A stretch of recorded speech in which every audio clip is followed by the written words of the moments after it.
పోలీసుల అదుపులో ఉన్న దొంగ నోట్ల నిందితులను ఎత్తుకుపోయిన ముఠా సభ్యుల సంచలనాత్మక కేసులో మిస్టరీని తూర్పుగోదావరి జిల్లా పోలీసులు ఛేదించి పలువురిని అరెస్ట్ చేశారు. రాజమండ్రి నుండి శ్రీకాకుళం తీసుకువెళ్తున్న శ్రీకాకుళం పోలీస్ వారి మీద గుర్తు తెలియని కొంతమంది వ్యక్తులు 2 కార్లపై వచ్చి దాడి చేసి వాళ్ల వద్ద ఉన్న ముద్దాయిని తీసుకుని పారిపోయిన కేసులో మిస్టరీని తూర్పుగోదావరి జిల్లా పోలీసులు ఛేదించారు. రాజమహేంద్రవరంలో జరిగింది. ఈ నెల 12వ తేదీన శ్రీకాకుళం పోలీసులు తమ పరిధిలోని ఓ దొంగ నోట్ల కేసులో ప్రధాన నిందితుడు పశ్చిమ గోదావరి జిల్లా భీమవరానికి వచ్చి నిందితుడిని అదుపులోకి తీసుకున్నారు.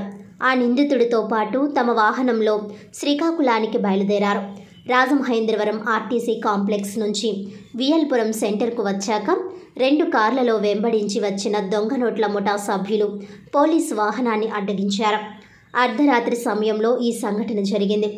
వెంటనే తూర్పుగోదావరి జిల్లా ఎస్పీ డి నరసింహకిషోర్ నేతృత్వంలో పోలీస్ యంత్రాంగం అప్రమత్తమైంది. Central zone deputy superintendent of police K Ramesh Baba ఆధ్వర్యంలో Prakash Nagar police station inspector RSK Bajilal పర్యవేక్షణలో నిందితుల కోసం గాలింపు చర్యలు ముమ్మరం చేశారు. మిస్టరీ ఛేదించేందుకు రాత్రి పగలు పోలీసు యంత్రాంగం కృషి చేయడంలో ఫలితం కనిపించింది. ఈ కేసులో పలువురిని పోలీసులు అదుపులోకి తీసుకున్నారు.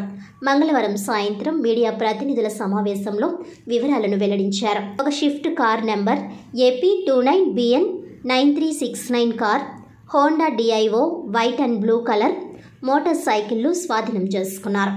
ఈ కేసులో ప్రతిభ కనబరిచిన ప్రకాష్ నగర్ పోలీస్ స్టేషన్లో పనిచేస్తున్న inspector of police RSK Bajilal, SI S Sivaprasad, సిబ్బంది N Venkatrao, Srinivasarao, S Veerababu, V Nagaraju, T Varahalababu, B రాజుబాబులను ఎస్పీ డి నరసింహకిషోర్ అభినందించారు.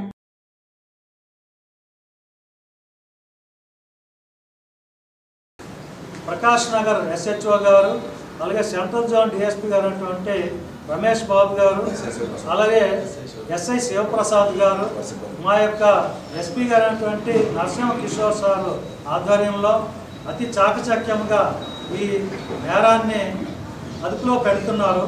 ఇంకా భవిష్యత్తులో ఇటువంటి నేరాలు జరగకుండా ప్రజలు ఇచ్చిన సహకారము, అలాగే పత్రికా రంగం ఇచ్చిన సమాచారం ఉపయోగించుకొని మేము మరికొంతమంది పైన ఇటువంటి కేసుల్లో అరెస్టులు కొనసాగిస్తారు. వాళ్ళు ఒక మోటివ్తో ఉన్నారండి.